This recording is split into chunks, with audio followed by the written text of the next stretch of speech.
Saya mendapat info bahwa Panja soal Perpu itu udah menyetujui menjadi undang-undang. Ya walaupun kita udah duga, ngerti apa enggak gitu, saya nggak ngerti juga bahwa itu bikin susah orang. Kalau undang-undang itu bikin susah buruh, orang-orang dimanapun ini susah gara-gara itu. Ya. Kesenjangan ekonomi akan semakin menganga karena orang miskin makin pasti teorinya makin miskin dengan undang-undang itu. Orang-orang yang ada di hutan, yang ada di pedesaan yang makin susah hidup gara-gara undang-undang itu. Ngerti nggak itu anggota DPR itu? Walaupun nanti nyebar kemana-mana kedunguan ini. Tapi kedunguan ini dimanfaatkan oleh oligarki. Jadi oligarki itu paling senang bekerja dengan orang-orang dungu. Kemudian menghasilkan peraturan yang dengan mengandalkan buzzer-buzzer dan media-media yang dibayar untuk menyatakan bahwa ini bagus-bagus, sontoloyo itu. Nggak ada itu. Sebarkan itu undang-undang. Dengan cara apapun. Kita bagian daripada masyarakat sipil yang mengecam keras. Mengecam keras DPR yang begitu saja menyetujui perpu dari tukang stempel dari pemerintah yang juga tukang stempel dari oligarki yang mendikte semua kebijakan yang oligarki itu mau, walaupun harus memikirkan memiskinkan rakyat. Ini harus dilawan, pada saatnya ini harus dilawan ya, dengan cara yang bermartabat. Kita akan melawan semua itu. Oke, hidup buruh yang melawan, Bung ya? Hidup buruh yang melawan, hidup rakyat yang melawan. Perpu Cipta Kerja ini kita sebenarnya ini adalah bentuk pengkhianatan terhadap bangsa dan rakyat gitu. Karena sejak dari awal sebenarnya Konfederasi Kasbi menyampaikan sangat tidak bersepakat dengan Omnibus Law Undang-Undang Cipta Kerja. Ini bentuk ketulian gitu ya, rezim hari ini apa yang menjadi aspirasi rakyat mayoritas. Omnibus Law Undang-Undang Cipta Kerja yang kini menjadi Perpu Cipta Kerja, rakyat sebenarnya sudah mengingatkan berkali-kali, baik melalui audiensi gitu ya, melalui aksi-aksi, bahkan sampai gugatan yang dilakukan oleh berbagai macam serikat buruh ketika pemerintah tidak memperdulikan apalagi wakil-wakil rakyat. Ini bentuk memang tidak boleh didiamkan. Rakyat sudah harus bergerak, harus bersatu untuk melakukan perlawanan semaksimal mungkin. Kelihatannya ketulian dan kebutaan ini semakin menjadi-jadi gitu. Kami sebagai organisasi serikat buruh tentu sangat mengecam watak-watak rezim hari ini adalah lebih kepada mengedepankan kepentingan oligarki, apalagi hanya kepentingan segelintir orang, mengorbankan rakyat mayoritas. Akan ada rencana tanggal 28 Februari ya. Mari seluruh elemen gerakan rakyat mulai dari pemuda, mahasiswa, pelajar, perempuan, miskin kota, petani, masyarakat adat harus bersatu untuk turun ke jalan, ke DPR RI untuk memaksa agar Perpu Cipta Kerja ini tidak dipaksa ya. Para dosen yang paham betul bagaimana tentang situasi hukum di negara hari ini, ya memang itu perpu yang tidak patut lahir di negara kita sebenarnya, karena itu adalah perpu yang menjadi legitimasi Omnibus Law yang sejak dari awal ditolak mayoritas rakyat. Melakukan perlawanan baik di kota-kota maupun di daerah-daerah. Hanya itu jalannya yang untuk menghentikan langkah-langkah rezim yang anti terhadap rakyat. Kenapa hari ini setelah kita 13 organisasi serikat pekerja serikat buruh ke MK maupun ke PT UN, tiba-tiba anggota DPR konon katanya sudah sepakat memberikan kontribusi terhadap ketidakadilan ini.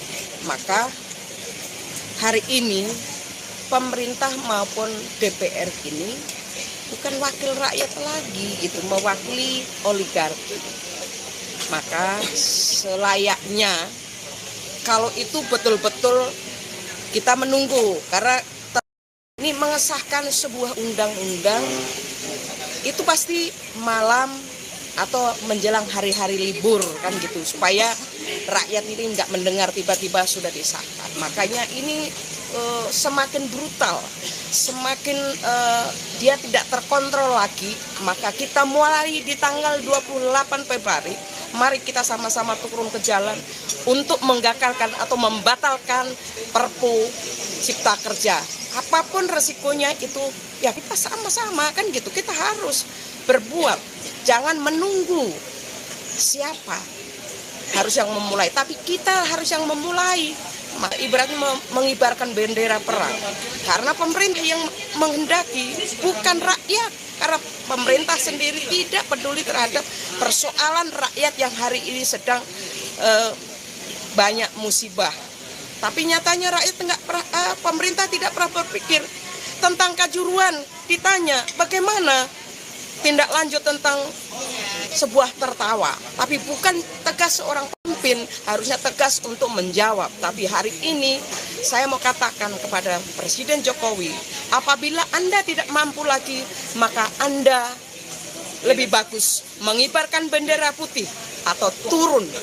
Itu karena apa? Harapan hari ini sudah tidak ada terhadap rakyat kok, khususnya kaum buruh. Kalau saya yang sudah tua, sisa nyawa saya akan saya sumbangkan untuk perjuangan ini, apapun resikonya. Tapi ini saya sudah nyatakan berulang kali, tapi hari ini saya bertekad bulat bagaimana tanggal 28 semua pihak kita harus turun dan kepung gedung DPR RI. Saya rasa itu aja, terima kasih. Rencana DPR RI akan mengesahkan Perpu Cipta Kerja menjadi undang-undang. Karena kemarin setelah melakukan gugatan judicial review ke Mahkamah Konstitusi maupun gugatan ke Pengadilan Tata Usaha Negara terkait masalah kontroversi Perpu Cipta Kerja, tiba-tiba kami Badan Legislasi DPR RI ini malamnya mendadak rapat dadakan dan konon katanya juga sudah disetujui oleh DPR RI. Tentu kita sangat menyayangkan tindakan yang dilakukan kaum intelektual, guru-guru besar yang datang, yang dikumpulkan kemarin di mana lagi nih, perumahan DPR RI itu, di rapat tengah malam itu hanya untuk melegitimasi, mencari alasan, membenarkan situasi yang dimaksud dengan kegentingan yang memaksa.